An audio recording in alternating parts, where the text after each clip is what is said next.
Welcome to Tech Leveler, I'm Lee, and in this super quick video I'm going to show you how to enable Street View in Google Maps.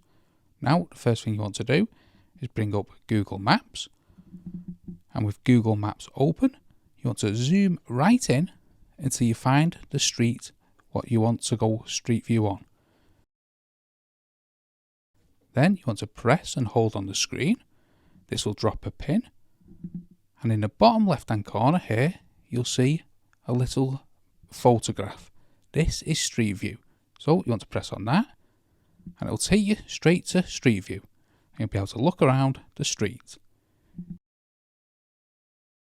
You can press back in the top right hand corner and then select a different area by dropping a pin and then going into Street View. So that's how to enable Street View in Google Maps. Hope you found that video helpful. If you did, smash the like, smash the subscribe, and most of all, thanks so much for watching.